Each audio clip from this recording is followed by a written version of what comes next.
I want to cover some of the basics of Tai Chi, mainly Tai Chi posture, feet alignment, integrated with Tai Chi principles.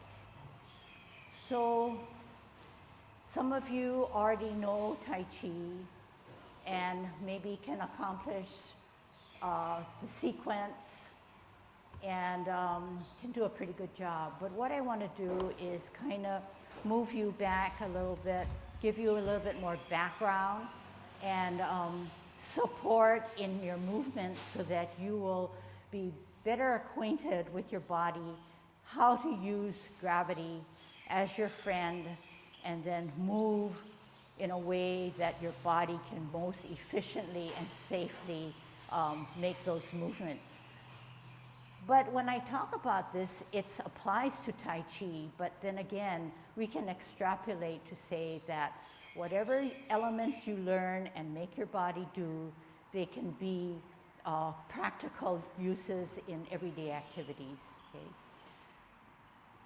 So the form that I teach is Yang style. Yang, Y-A-N-G, sometimes referred to as Yang, which is the same thing. It is the most popular style in the world, mainly because it is very soft, it's round, it's flowing, it's non-stop, it's gentle, continuous, rather than something more abrupt and forceful and angular, okay? So this is the style. The principles and what I'm going to try to provide you can apply to almost all styles of Tai Chi. Okay? So the first off, I want to go over Tai Chi posture. Okay, Tai Chi posture. What is Tai Chi posture? There are about 8 elements, okay, and they all kind of roll into each other. If you have one element, most likely the second one will be able to be naturally followed through, etc. So the main element is that our head is erect, okay? Erect in a way that we're not like a soldier where we're stiff and our vision is just straight out and our chin is parallel to the ground. It's not that way. So it's a good image is like a marionette. We are puppets. And with a puppet, the head is straight up, it's centered. There is a string that's dangling our whole body, keeping our head erect. That string or silk silver thread that's often used in Tai Chi is really important in that it goes through the midpoint of our skull, through the midpoint of our chest, through 2 inches below our navel in a straight angle or direction. The 3 points are important in Tai Chi in that they are our energy points, often referred to as our Dan Tian. So if you can imagine yourself drilled through the center, you can find yourself very erect. You could also find yourself very centered in that the distribution of weight is equal. You're never favoring your right, never favoring your left, but at all times, gravity takes care of us. So that line of our silk silver thread, danten, goes straight through us. Our vision is not straight out with our chin parallel to the ground. Our chin takes a slight dip down, not like this, but a slight dip down, but our vision is still straight out, but not at a high point because our chin is not parallel to the ground. So we're never stiff as a soldier, but we are relaxed in that our chin now takes a little slight dip down. Our vision is always out into infinity. It's never concentrating on our feet or on our hands generally, okay? So as a result of our chin dipping down, and we're like a marionette, we found that our chest now is relaxed. It's sort of dipped inwards rather than flat.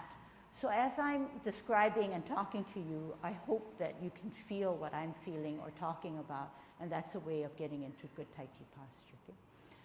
So chin slightly down, glance out into infinity, chest slightly dipped inward. As a result, our butt is now tucked under rather than straight and rather than protruding all the time. So that's the posture. As a result, you found that, wow, these shoulders are now not stiff. Okay, raise them up, raise your shoulders up. They're not that way. That's not relaxing. So you're going to drop them down. As a result, you found that your finger, maybe your middle finger, glided to the side seam of your pants. That's where it should be, okay? Not here, not behind, not up, but down, okay? So what do we have now? Chin, chest, butt. What about our knees? Knees play a big part in our movements, but knees have to be used correctly. So the knees now, oftentimes you see in movements, the knees are bent or the knees are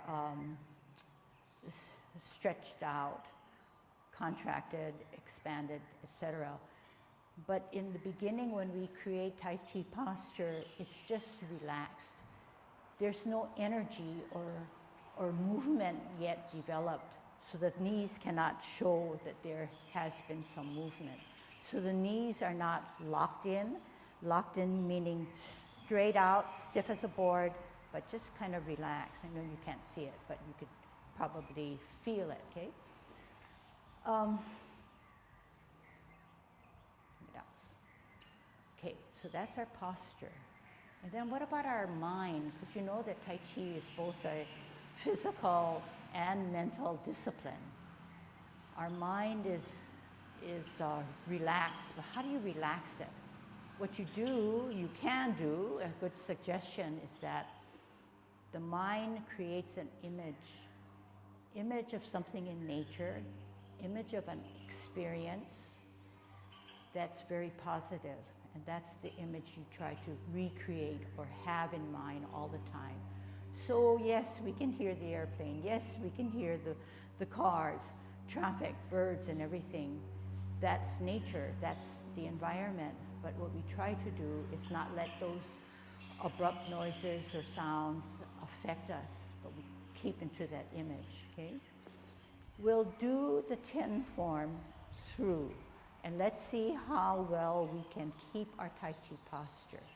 Then from there, we'll take off on alignment, okay? Yep. Everybody try to get away from locking the knees. You should have a little bit of feeling like things that you relax, but not bending the knees. Right? Okay, we'll cover, Ken has a good suggestion, okay? But remember, everybody talks about locking knee and don't do that, but even locking your elbow. So what do we mean? If you can do it with me, if you can put your arm out and lock this elbow, lock this joint, it's very stiff, but what you need to do is dip that elbow down a little bit in so that there's a relaxation. And the reason for that is that once you lock any joint, the energy within your body, the chi, stagnates. It cannot flow. So the premise is you keep everything open, keep the channels open, okay? All right, so what I'm gonna do is do the 10 with you, Yang 10 form. Our goal now is try to remember that we are a marionette. So if you can put your finger up, like I have, your pointing finger, this is the alignment of your spine. So when we do Tai Chi, your spine can never dip forward, go backwards, or lean to either side. This is the safety, this is the posture of Tai Chi, okay? All right, I'm gonna turn this way, okay? We're not looking so much for form, but we're looking for how can we do Tai Chi in the correct posture, okay? So good Tai Chi posture, okay, and you notice that my feet are not touching and they're stiff in, but they're slightly apart. I drop my shoulders, my middle finger is to the side seam of my pants, my shoulders are down, my head is erect because I'm obeying that silk silver thread. I have 50% of my weight on the left, 50 on the right, okay? I'm going to shift a little bit here, okay? My glance is way ahead, my chin is slightly down, my chest is sunken, my butt is tucked in, okay? Let's try to move it in a little bit, okay? Commencing form, 50-50. Shift weight to the right, 60, 70, 80, 90, on the toe of your left, off the ground, open, 10, 20, 30, 40, 50, 50-50. Hands rotate to the middle of the thighs as we take a deep breath in and elevate. At shoulder level, we reverse the process. Drop the shoulders, flex the knees. Make yourself small. Left hand remains in the middle, right hand rises up higher. We open the palms to the ceiling. Bring the back hand to the ear as we glance. We turn our head and neck. We meet the hands in the middle. We repulse the monkey by pushing forward, pulling back. Centered all the way to the hip. And right now you should feel 50-50 centered. The hand in the front is centering you. It's not waving out to the right or neither to the left. It's the center of your body. Other side. Open, raise the left, glance. Right hand, the palm is facing the ceiling. Glance as you bring the back hand or left hand to your ear. Turn your head and neck. Meet the hands in the middle as you pull back, push forward to repulse the monkey. You're centered. We can only move if there is a weightless foot. We're going to create a T stance to brush knee. T stance, set it up correctly. Brush knee. Step out, hand to the ear, turn the hips and waist, brush your knee. And then you ask yourself, am I still in good Tai Chi posture? Okay? Sit back, creating a weightless foot for the other side. Pivot that left heel, creating the weightless foot on the right, T stance. We're going to brush our knee. Bring the back hand to the ear, step out on an L, turn the hips and waist as if to brush your knee. Good Tai Chi posture. Are you still straight up? Is your knee not beyond your toe? And is your knee in line with your toe of the right foot? Sit back, sit down, twist step, pivot on the heel, hold your ball, center, create a weightless left foot, T stance. Part the wild horse's mane. Step out on your heel, turn the hips and waist, bottom hand advances to go up the horse's mane. Is your knee not beyond the left toe?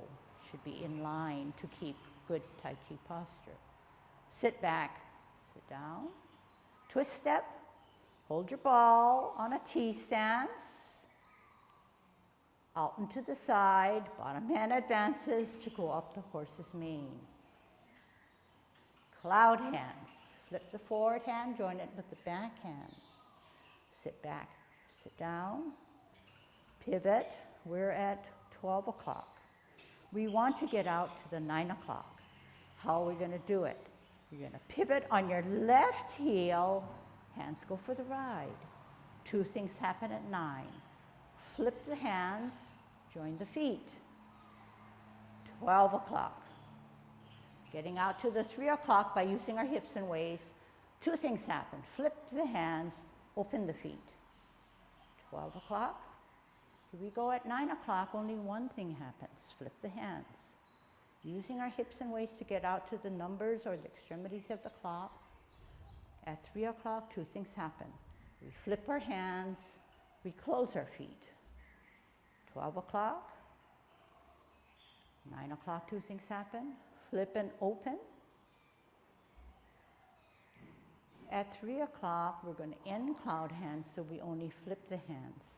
We shift our weight to the left foot and come up at 12 o'clock as a golden cockerel. We come down, we shift our weight to the right, we spiral, we use some spirals, shift our weight, ground ourselves, obey gravity, come up as another golden cockerel. Down, 50-50. This time we're going to gather the energy, we're going to center the energy, and we're going to kick out with our right safely by following with our eyes and following with our hands. Come down, center on the left, out left hand, out left foot, holding our ball. T-stance, we're going to ward off, okay? Step out, ward off. Push that guy out with your forearm. Turn your hips and waist and grasp the bird's tail. Look back, contact, but from the center of the body, you push the energy through. Separate the hands and roll back and sit down. Why? We need to push him up and we need to push him out. Sit back, sit down. Let's do the other side. Twist step. Center with a ball. Left hand on the bottom, left foot ready to go. Bottom hand advances, matches our foot. Sorry, step. Ward off, sorry. Turn the hips and waist to grasp the bird's tail. Turn, contact, but push only from the center. Separate, roll back, sit down, sink, spiral up, lunge forward, apparently closing.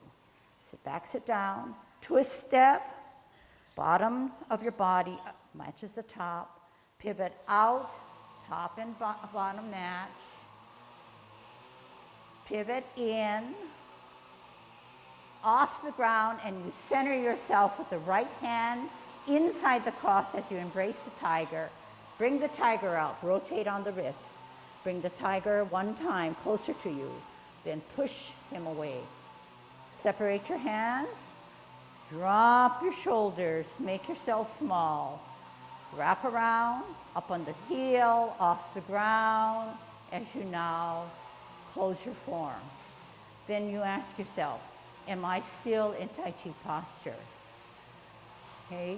Now, at this point when you close, you shouldn't have to feel that, wow, I'm done with Tai Chi, therefore I can get out of Tai Chi posture and lock those knees. I think the beauty of learning a discipline such as Tai Chi, which is an art, is that all that we learn can be applied in a very useful way to everyday activities. So the posture that you finally feel is the best when you take a look at the elements of Tai Chi posture should then be slowly incorporated into all activities and just the way that you carry yourself. Okay, so you know quietly how Tai Chi posture should have been implemented in your 10 form.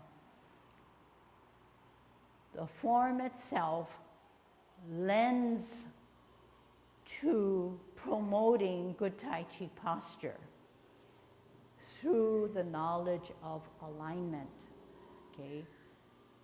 So just to kind of say it in an easy way, if you know that the alignment points, our Danten points are important, and I said that if we have good Tai Chi posture, the movements in Tai Chi should lend itself to the movement if you have good Tai Chi posture. Okay, so if you can follow me, in one movement, okay, and we know that this middle pointing finger is our spine. This is the posture. And the posture is never stiff like this, but relaxed, but still in the same direction or alignment.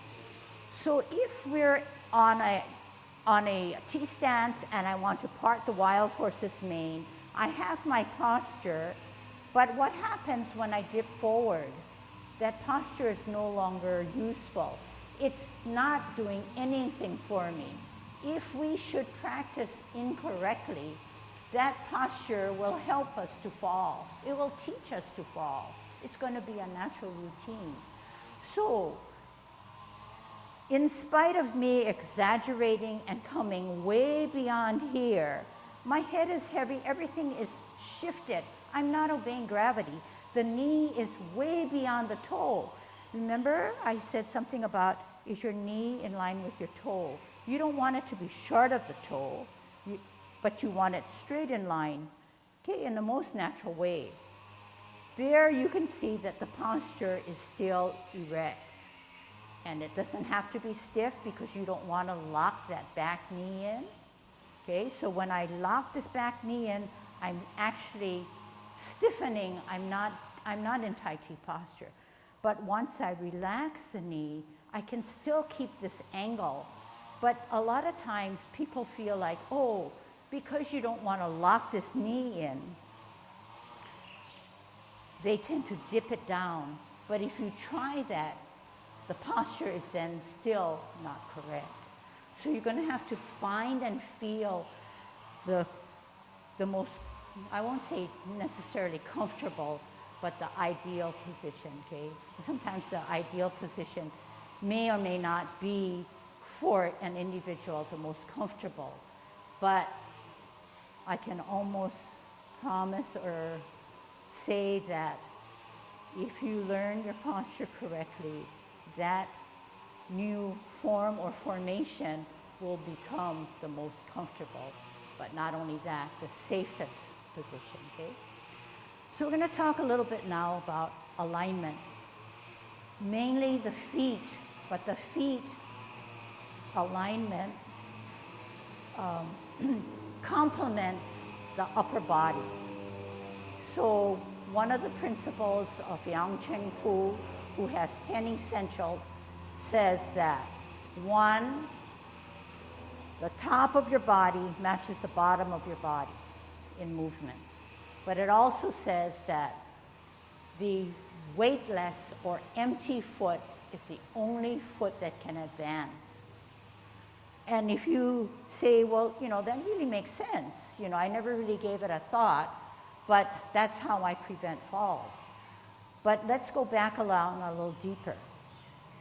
If we have two weighted feet, 50-50, and we're trying to part the wild horse's mane, hey, I don't know which foot can move, right? So what happens in daily life? If you're walking and you don't know how to advance or go to the side because you have two weighted foot, you will trip or stumble. But more than that, Tai Chi being a discipline, that empty step or foot has to be fully empty. It has to have zero weight on it. So what does that mean? We have to obey gravity, and the foot that has our weight has to then take our body weight and put 100%, 99%, 98%, as much as you can give it. So being a discipline and a practice and a journey, we cannot expect 100% accomplishment. But over time, that's the journey. That's the beauty of Tai Chi, in that today you may say, oh, that's so good. I could do this movement a little better now, and I can understand why people are doing what they're doing when I watch them. But that grows on you so that you can get better over time. Your endurance is better. Your muscle strength increases. Your understanding is clear. Your understanding may be at 90%, but then how can you get your body to do what you understand fully, okay? So it's kind of a snowballing effect, and that's what makes Tai Chi really, to me, very interesting, intriguing, a little bit of a mystique, And the power of all of this is within your own body. But until you realize what you have in both understanding, in reading, in visually seeing, you have to experience it. And whatever you can give to it will grow on you to refine your movement. So to get into alignment now, even with Yang 8 form, Yang 10 form, the basic form, alignment is very important to save our joints, to save our knees. The issue now is Yang Chen Ku's, one of his 10 essential elements, excuse me, says that the movements are directed by the hips. In Asian or Chinese thinking, the hips and the waist are one. They are not separated. So oftentimes you'll hear me say, use your waist, use your hip, turn this, turn that. But it's this whole area that we're talking about, okay? So there are several elements that are going to be implemented. I'm going to show you how to, let's see, what should we do? Part the wild horse's mane, okay? And we're going to wrap it up with, integrate it with feet alignment, okay? So normally when we start, we're at 50-50. That's good Tai Chi posture, okay? To create an empty step for parting of the wild horse's mane, we have to create a T, the capital letter T. So if this is the cap of my capital letter T on my right, the stem is now going to be turned this way, and this is my T step. From a T step, we're going to get into an L step, and then we're going to get into a bow stance, okay? But I want to make sure that you understand what a T step is. So right now, while I'm talking, I have maybe 60% here and 40% here, which is wrong, but I'm holding my stance, okay? But once we're in movement and we're doing Tai Chi, the principle says that only the weightless foot can move. Therefore, 100% has to go down to my right. If 100% is at my right, the knee then is flexed because it has to keep my weight. If I'm stiff as a board and locked in and I say, this is the most I can give to my right, that is not 100%. You're locking your knee, you're not in good Tai Chi posture. But once you're ready for movement and you want to create an empty step, this guy, the knee, slightly flexes. Doesn't have to flex down low. But for us and for me, I take a rather mid to high stance because of age, because of when I started learning Tai Chi. So we're going to put our hands at our waist, okay? But when you do that, it doesn't necessarily mean that you're going to have to get out of Tai Chi posture. Your shoulders are still down. So this is a T stance. We're going to create an L stance. Okay, now watch first, okay? And then I'll let you do it. This is an L stance, okay? We're getting into an L stance. And I'll explain why it is called an L stance. Okay, do it with me. T stance, weight down on the right so that the weightless or empty foot can now come out and to the side on its heel. We're going to turn our hips and waist, flatten down. This is called a bow stance. Why is it called a bow stance? There's a bow on the left or our front foot, and there's an arrow on the back or right foot. This is the bow stance. To keep into good alignment, we have to keep our knee in line with our toe. We have to make sure that our hips and waist are addressed to that left or outward foot. Therefore, the back foot could now take a 45 degree. You can make that adjustment, okay? Now, we're going to sit back and sit down, okay? How do we do that? Sit back and sit down on an imaginary stool, okay? Keeping in good alignment. We're going to twist or pivot on our left heel. We're going to root down or ground down and obey gravity to create a T stance with our right foot being weightless. Once we do that, we can now take an L stance. Okay, out and to the side on our heel. Turn our hips and waist, adjust the back foot to a 45, bow stance. Knee not beyond your toe, good Tai Chi posture.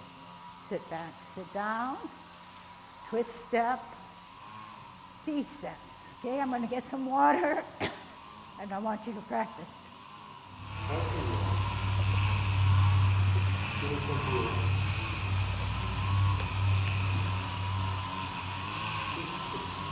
Almost have to stoop a little bit, otherwise you'll have to be your hand straight up, and you don't get any. The weight comes forward, and see you're shifting along here. And the top stays up.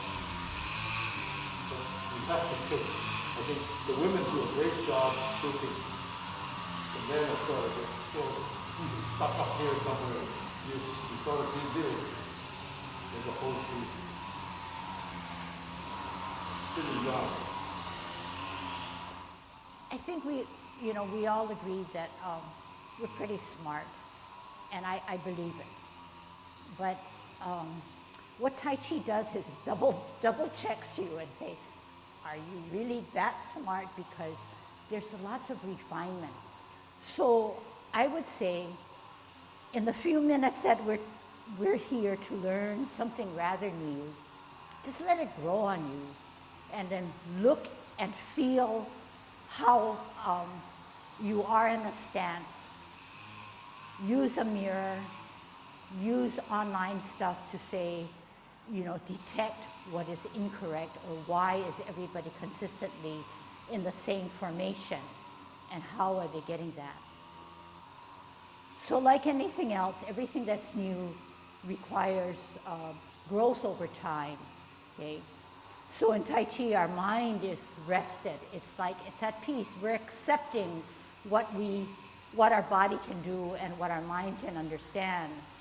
But once we start to rush it, then there becomes the flaw. There becomes that barrier to better learning.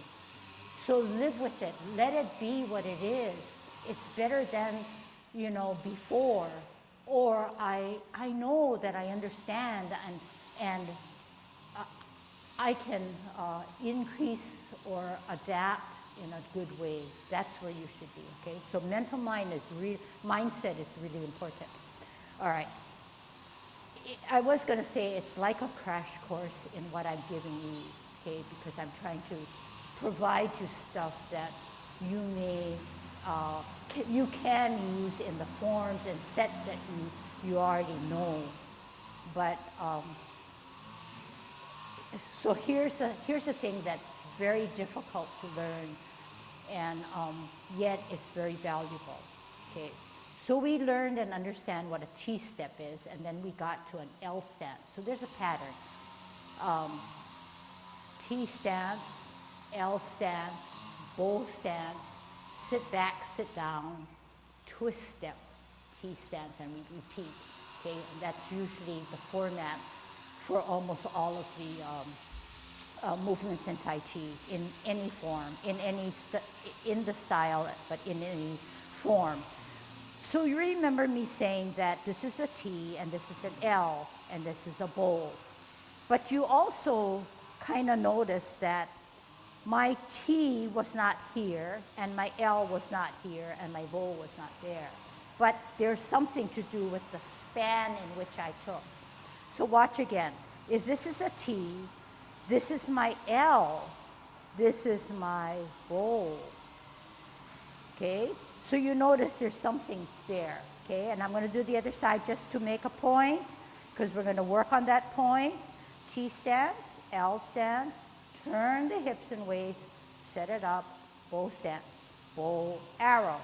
Not bow, not arrow, but in line, and not dipped, but not locked. Okay, so those are important. So we're going to look at the span. I'm not in line, and I'm not over exaggerating, but somehow I've taken this span. Watch why I do it. If this is a bow stance, and I twist, oh, maybe this is not going to be that well, but here, this is it. I want to provide my turning of the hips and waist enough area. I don't want to shortchange it and not fully turn my waist, because why? Then the pressure of that joint of my knee gets can't take it. It's just not enough room and there's not enough area. But the same can happen. If I take too much of a span, I'm not in Tai Chi posture. Then how am I going to turn successfully? I've got to make that wide angle turn. I put probably pressure on the other foot, other knee. So we want to find that area, but first we have to understand the premise in which we have to create that platform. So if this is a T, I always tell my students that you have to come out and to the side, out and to the side for this foot. So with your left hand, you're going to show me how I want you, just the way I'm doing it. T stance. To create an L stance, we want to use your hand, left hand, out and to the side. Can you use your hand to show me where we want to be? We want to come out and to the side. How with your hand? Out and to the side. Again, out and to the side. But we want to do it in one motion. Out and to the side. Can you do it with your hand? Out and to the side. Again, out and to the side. But on the heel, okay? Again, we want to create an L stance by using our hands first. We're in a T stance. How can we come out and to the side? Using your left hand. Out and to the side. Again, out and to the side. All right? Now we're going to use our feet, our foot. T stance. Okay? Put your hands at your waist. T stance, we want to think it through. We want to visualize it, and we want our body to move out and to the side on our heel. To allow the room and space for the knee to swirl around, the hips and waist to swirl around to create a bow stance. Okay? Sit back and sit down on an imaginary stool. Twist step. Root down, T stance. Ready for the L stance? Out and to the side. Turn the hips and waist. Forget about the knee. Turn the hips and waist. Bow stance. Sit back and sit down. Twist step. Pivot. T stance. L stance. Out and to the side. Turn the hips and waist. Bow stance. Adjust the back foot. Sit back, sit down, pivot, root down, T stance, out and to the side with the right heel, turn the hips and waist, bow stance. Sit back, sit down, pivot, T stance. Okay, so people are catching on. People are now aware that there's something going on that that you may need to work on. Okay, so that's the beginning of our journey. So it's a difficult thing to learn, but once you learn it, it's going to be with you for everything you do. It's going to save your joints, especially your knees. So basically, this is what I taught you on a frontwards motion. T stance, out and to the side, turn the hips and waist, bow stance. Sit back, sit down, twist step, T stance, out and to the side, turn the hips and waist, bow stance. Sit back, sit down. So this is another angle. This is the angle that you are accustomed to using. L stance, turn the hips and waist, bow stance. Okay, and I just want to kind of, you may already gather that the L stance is kind of a stance that you have to use your imagination in that. It's not really an L, but if you to draw an imaginary line, you would get an L. Okay? So things you have to remember to do. T stance, only the weightless foot can move. The bottom hand we'll get into is the advancing hand all the time. Okay, remember what I said, okay? L stance, turn the hips and waist, flatten down, bow stance. So at this position, the centering is right through our middle, our same thing, right straight through. The weight of the foot, the feet, are not 50-50, but something like 60-40, 70-30, but not to the point where it's overloaded on the front where you're gonna fall, okay? So you wanna still just remember to post yourself straight up, not lock that guy in, although there is a little increase of, I wanna say energy there, okay? From here, let's look at our sit down and sit back, okay? So sit down, sit back, sit down, okay? Watch what I do. I don't mean for you to sit back, because why? I'm gonna fall back, and it's not Tai Chi posture. But what I want you to do is move back, sit down. Move back, sit down. Rolled into one. Move back, sit down. So what happens to that left knee? It takes the weight, it bears the weight, therefore it drills down. It's saying, I'm strong, I can move back, I can sit down. I am trying to then create a weightless foot after I pivot. Okay, so T stance, sit back, sit down. Twist step, pivot or twist in the right toe. Then root down for safety, then create your T. Other side. T stance. Next comes L stance. Turn the hips and waist. Never mind about anything else. Just turn the hips and waist fully. Bow stance. You can adjust that back or right foot to a 45. Now, what do? Check our Tai Chi posture. Then we say, sit back and sit down, roll into one. Here we go. Sit back. Sit down, twist, step, T stance, L stance, turn the hips and waist, adjust the back foot, bow stance, sit back, sit down, all right, keep it down. So do you feel that the left knee or left area is heavy? That's what you want to feel. So if I were younger and more able, that right foot, if somebody could come by, could lift that foot up, because this is an empty foot when you sit back. You twist or pivot to come in, trying to create a good alignment for your T. Step out on an L, turn the hips and waist. The hips and waist are the drivers, are the commanders of your body. Bow stance. Sit back and sit down, then twist, then T, then L, turn the hips and waist, create your bow and arrow, sit back, sit down, twist step, T stance. Okay? Okay.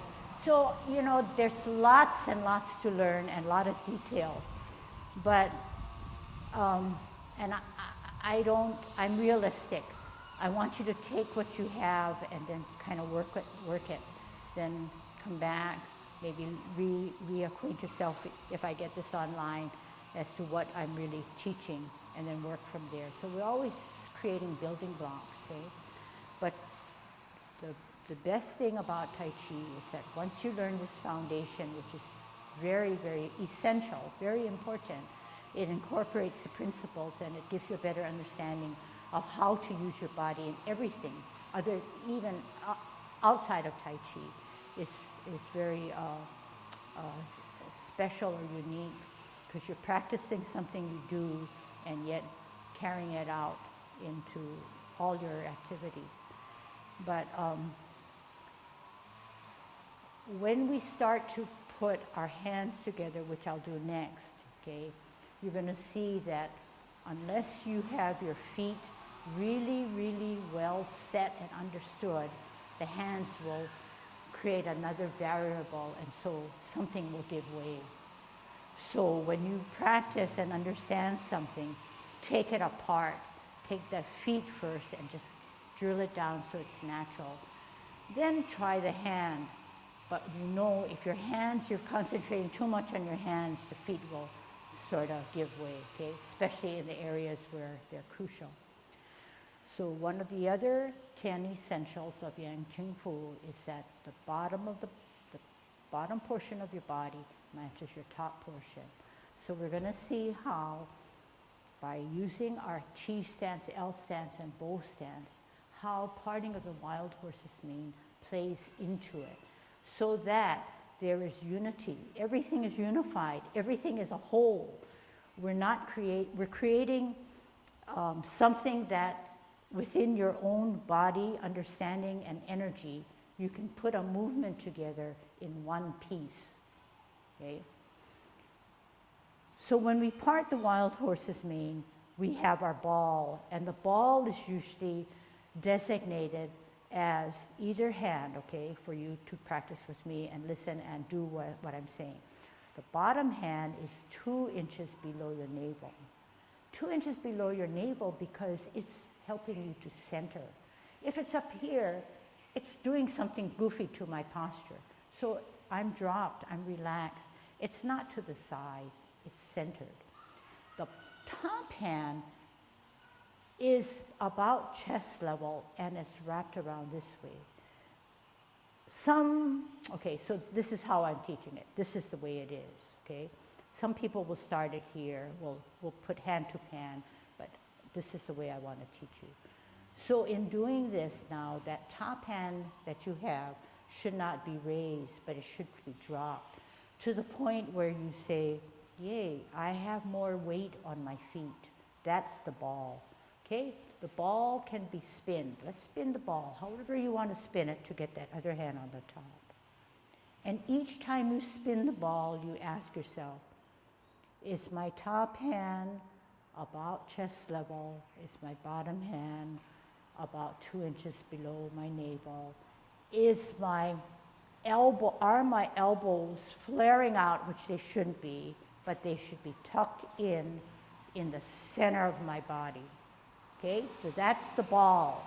The ball cannot be huge, it cannot be small, but just right for you, 2 inches below, chest level. Okay, so the ball can be rotated. Most of the time we think of a ball rotated, okay, but the ball can also come up and advance as white crane. It can also advance forward to ward off. But in each situation, the bottom hand is advancing hand, never the top hand, okay? Let's try that. Left hand on the bottom, right hand on the top. Spin the ball, right hand on the bottom, left hand on the top. Spin the ball, left hand on the bottom, right hand on the top. Okay, we're not going to use any feet now, okay? When we part the wild horse's mane, we start with the bottom hand. The bottom hand advances. Hold the ball, other side. Right hand on the bottom. Bottom hand advances.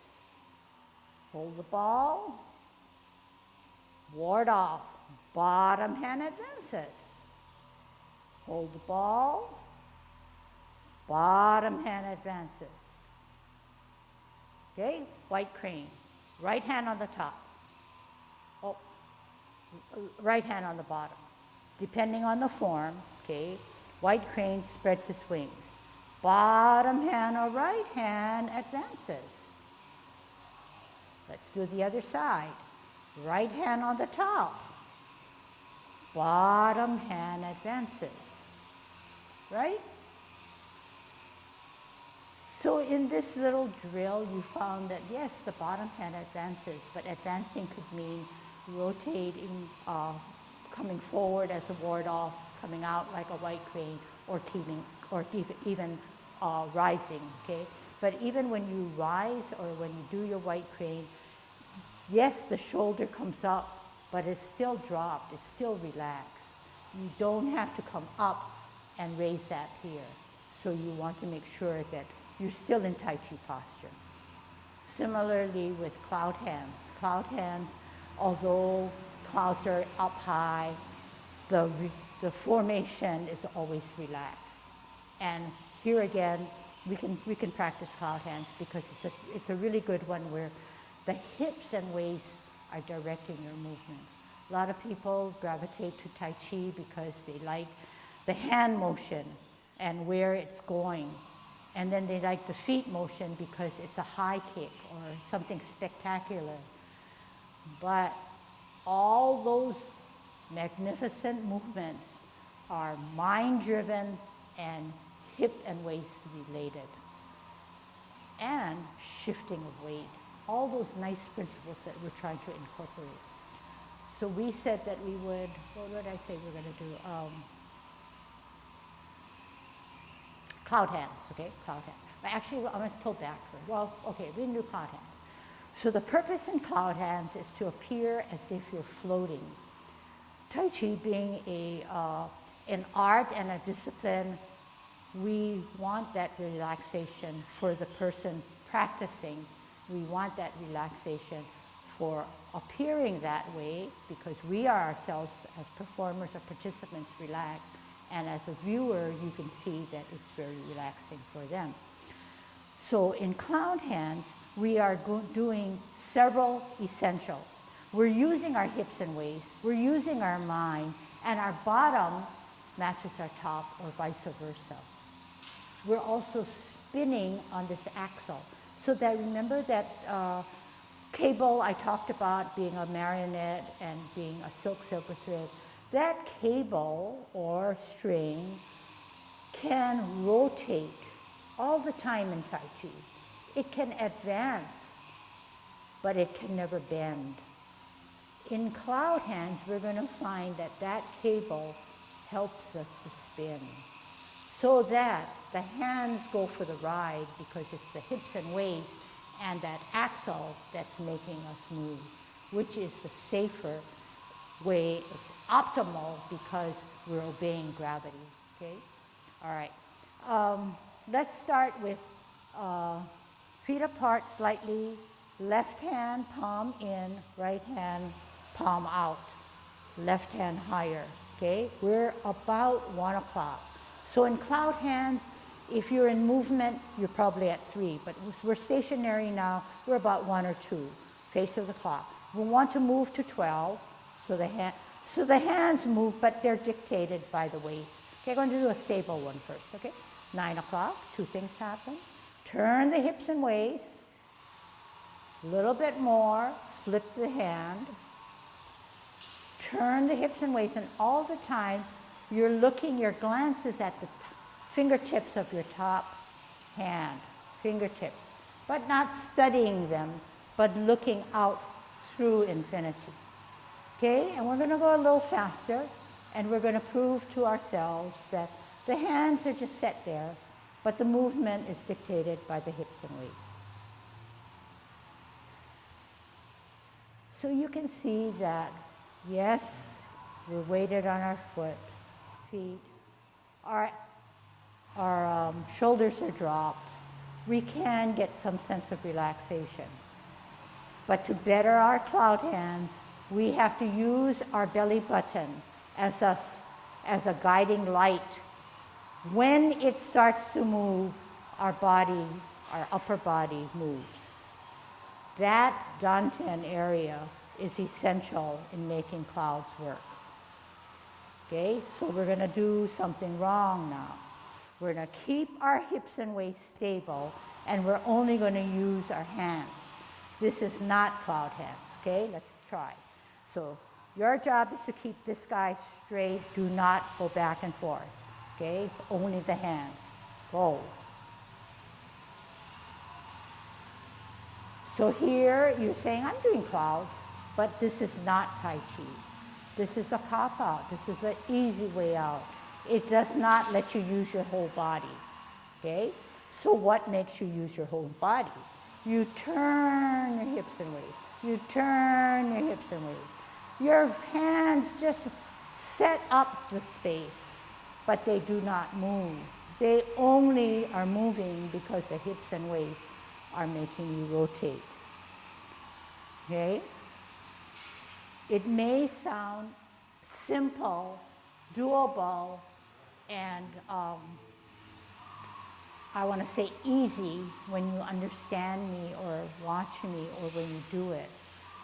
But when you're doing the set, you have to kind of bring back those phrases or words or understanding, because once Tai Chi starts, you have only a limited amount of time in which to accomplish something, and it's coming every which way at you, okay? So it is something that requires understanding, but practicing. So now we said, we know two things at least. The hips and waists are essential. The hands, we always say, go for the ride, because if they're set up correctly, the hips and waists are bringing out the hand. If we did not understand that essential, we would just say, hey, this is cloud hand. This is parting the wild horse's mane, or this is cloud hands, right? So now we're going to try to match what our top does with our bottom, okay? So in cloud hands, unlike other movements, it's a sidewards walk. It's like walking like a crab. But like all other movements in Tai Chi, only the weightless foot can move. Only the weightless foot can move, because that other weighted foot gives us stability and it helps us to obey gravity, okay? So this time we're going to concentrate only on feet, okay? I'll let you just put it down here, okay? So we're at 50-50. We're walking sideways like a crab and like playing a piano. So if we're at 50-50 and we say only the weightless foot can move and we're moving to the left, therefore the weight has to be gained all in the right. Therefore, we can slowly put it there and keep it at our toe. Weightless foot now becomes the finger of a piano, and it comes out, find its key, puts it down, and then comes down slowly. Then allows the other foot to become weightless. You lead with the toe, never with your heel for cloud hands. Once this is stable, the heel can come up on the toe, open, toe, arch, heel. Heel comes up, off the ground on the toe, toe comes down, heel comes down. Heel comes up on the toe, lead with the toe, and you notice that the span in which I'm moving, of course we're in a drill, is just about shoulder level. You don't want to extend and be out of Tai Chi posture and not centered. All right, how do you get to the other side? How do you get to the other side? You start with the left, come up, close, down, up, toe, open, down, up, toe, off, close, open. Okay? So on and on you go. But you never advance in anything, and cloud hands are a really good example, by moving with a weighted foot. Okay? Never. Okay? So now we're going to say, how are our hands going to match our feet? Okay? So same position, right hand away, palms away, lower, left hand above. Okay? When we begin, we're going to try to do it as one piece and then figure it out. Move to the 12, open, two things happen. Flip the hand, close the feet. We're at a pretty, equal weighted at 12, but at 3 o'clock, we're going to flip the hands, shift the weight, and open. what happens? Two things. Flip the hands, close the feet. So there is some coordination. It's as if you're going out to the cliff, but then you need some stability. You're going to have to ask your feet to help you. You're trying to center yourself. Okay? So it doesn't seem like you have a problem, okay? Now we're going to do the other way. Shift the weight to the middle, then to the right, then close your feet. Pretty much 50-50. Shift to the left as you create the right as a weightless.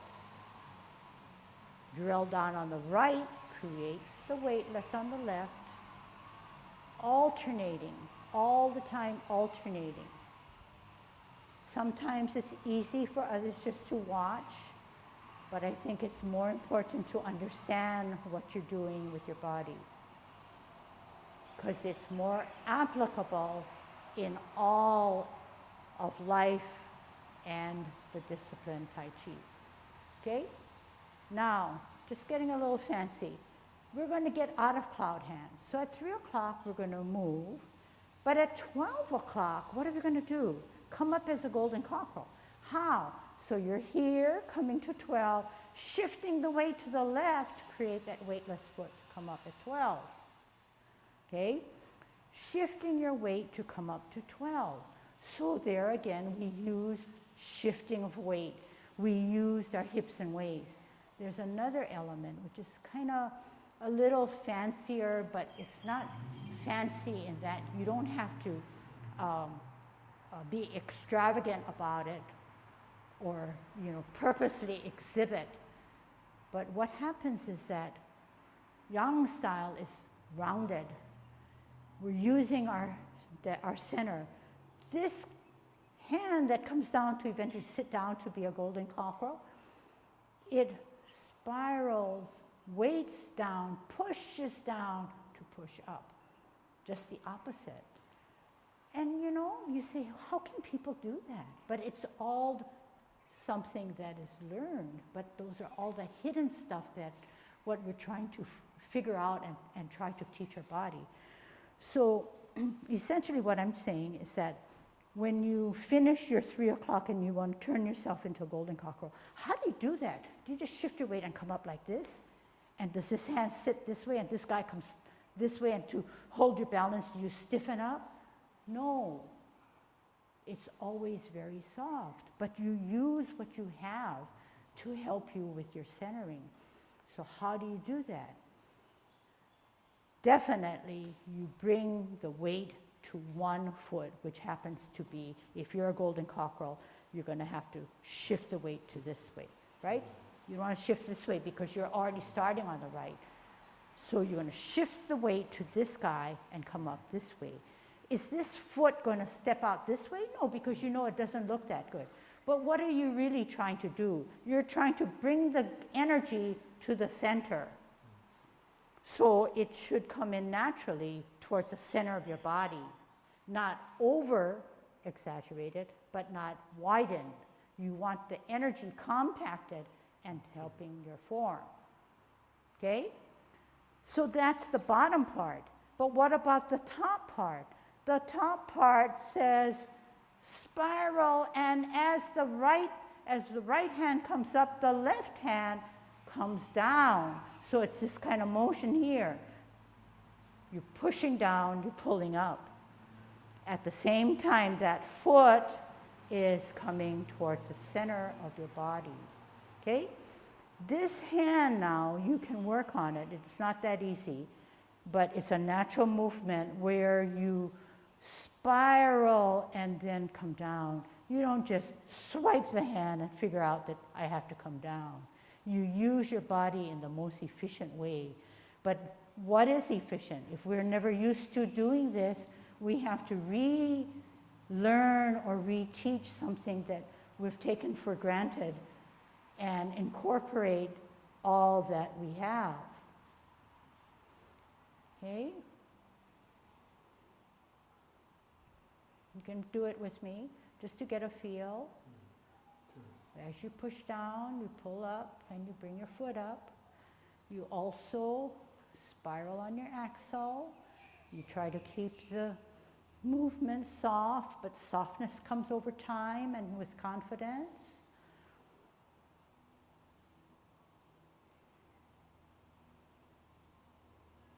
And even if you cannot do it, you can through your mind and through your thinking process, okay? So that's really, really a strong point that Tai Chi says, if you can think it through, most likely you do it the best way you can, okay? And that's all that is an essential point in learning Tai Chi, okay? So we learned from Golden Cockerel to be safe is the most important, to understand how we can use our body, and it's not safer if we do it faster.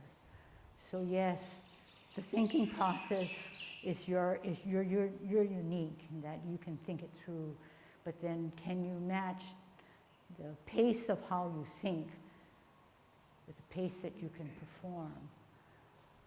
So if we're trying to promote relaxation and better use of our body and understanding of it, then that process has to grow within you.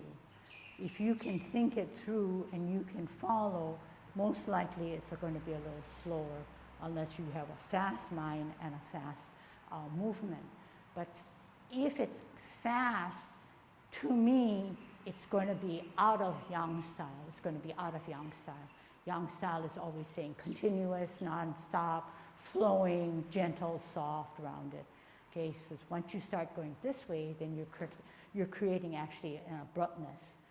And really getting out of Tai Chi posture, because you're locking this knee to get this guy up fast, and it's sharp, okay? The movement is sharp.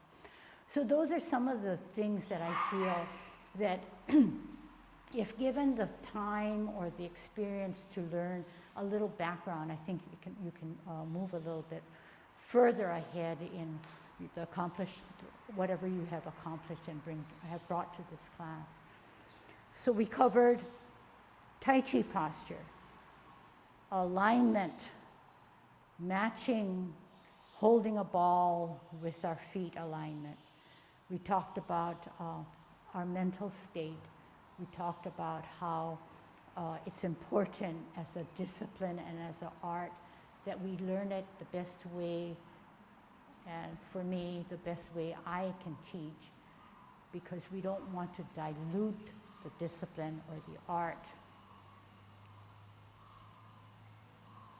We want to promote the purest thing, and in 2014, our master Lee Der-yen paid us a visit, and we hosted him at Kilauea Park, and just the way Ken and I learned Tai Chi from our master, we always said that we wanted to keep it as pure as we could from how we understood him. So if you look back, I think I counted maybe like 17 years ago, my Tai Chi has developed, has grown, has changed, but basically it's due to better understanding and promoting and going over a big course of time, teaching your body to get it more efficient. And I guess I brought up Lee Der-yen is because he too feels that it's something that, is a journey, it's a long time thing. So all of what I teach and we try to promote are based on yang style, because we feel that there's always room for improvement.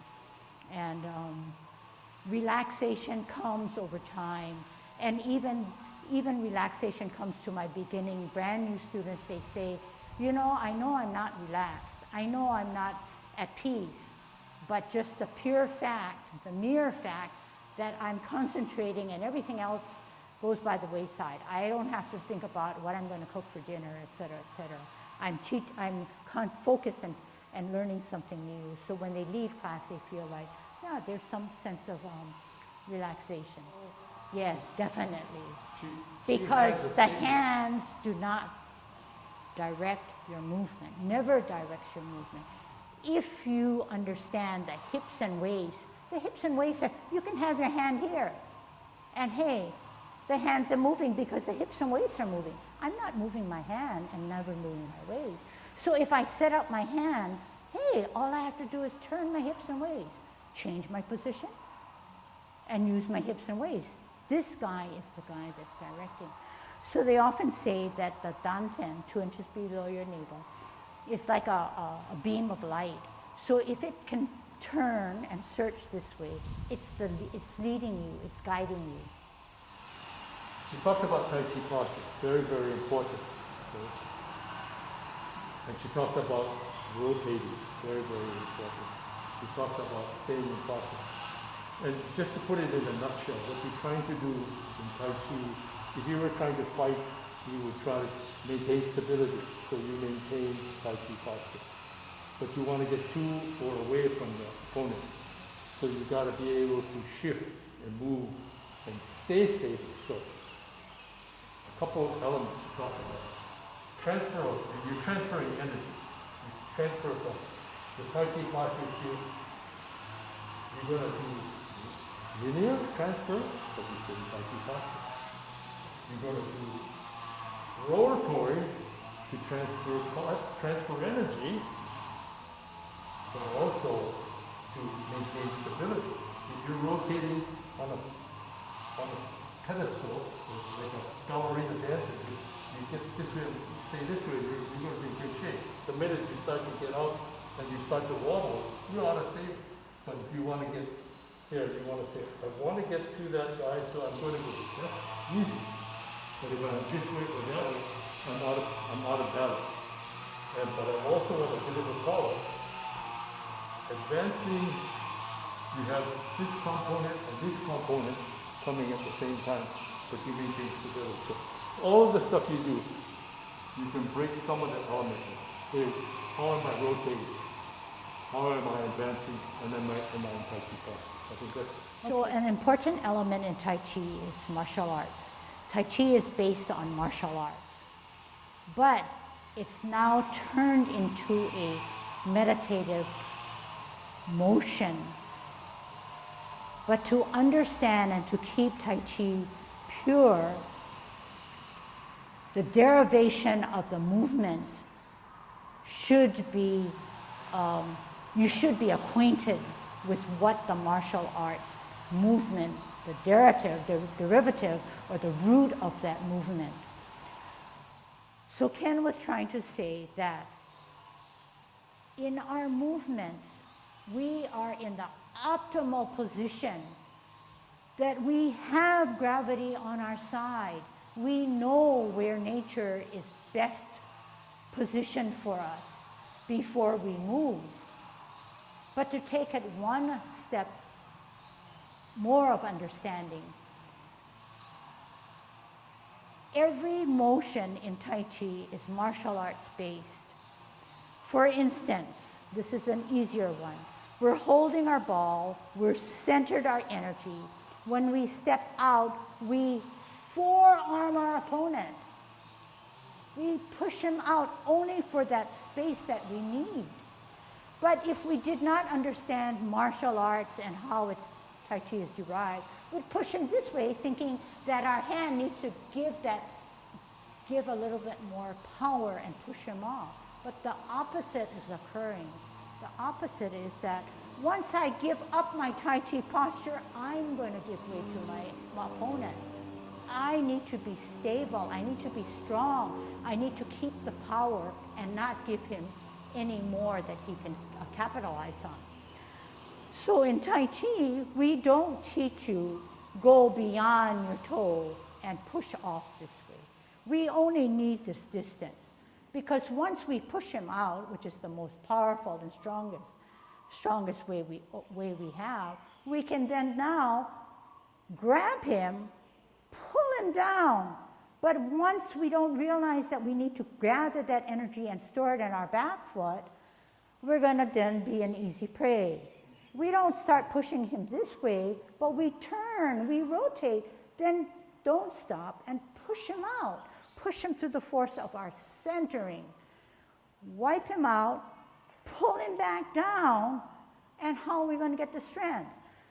Right in here. We don't want to get our strength here because we can topple, or we can be an easier prey. We store that energy.